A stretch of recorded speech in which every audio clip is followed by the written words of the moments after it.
Let us solve fractions. We are given that a over b equals c over d, and we are to find an expression for a all over a plus b. These are the options to choose from.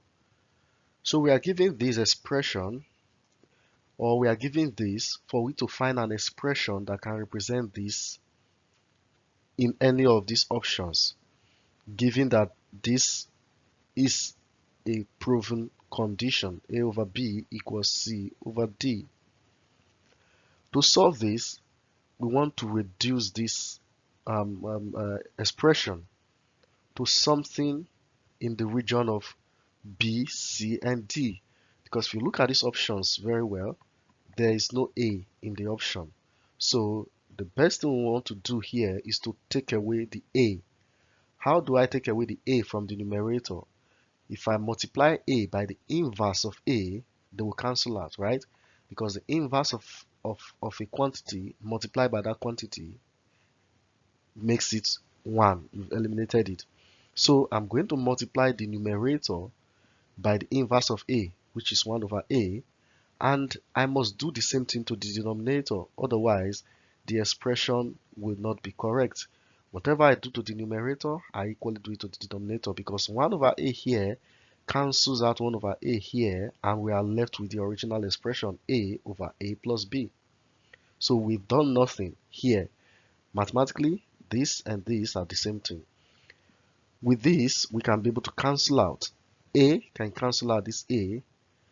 This a here can also cancel out this a on one hand, while because this 1 over a multiplies everything, it means we'll be left with b multiplying 1 over a at the denominator.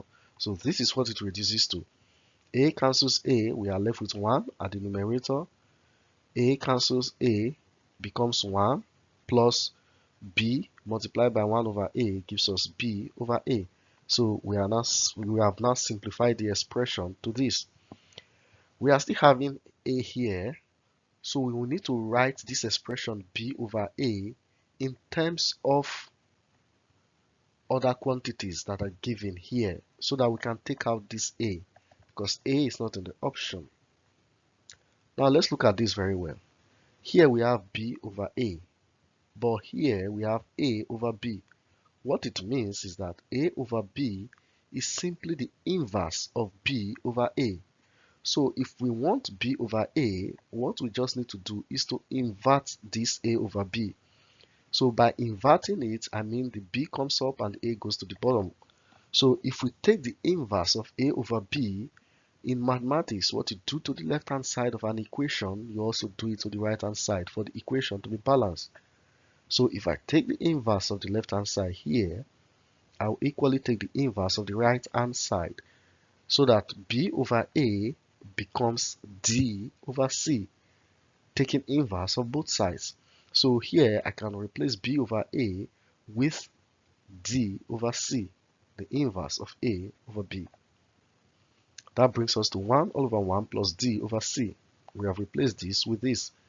Looking at this expression, you can see that we have successfully eliminated a, and we are now close to one of these options. So let us simplify this expression by first simplifying the denominator 1 plus d over c.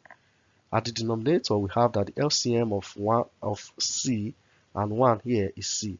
C into 1 gives us c times 1 is c, plus c into c is 1 times d gives us d. So the denominator here can be written as c plus d all over c. Remember, there is a 1 at the top. 1 all over c plus d over c. This 1 at the top is representing inverse. It is saying whatever is below me is the inverse. So 1 over c plus d over c simply means the inverse of c plus d over c. So what is the inverse of c plus d over c? It is simply bringing c to the top and taking c plus d to the bottom. That is the inverse of c plus d over c. So taking the inverse of c plus d over c, it reduces to c all over c plus d. This is the answer to the question, which means option C is the correct one. Very simple and straightforward, and I believe you enjoyed this class. If you did, thank you for watching this video, and Please like our Facebook page, subscribe to our YouTube channel, and always keep supporting Knowledge Base. Thank you and hope to see you in our next video.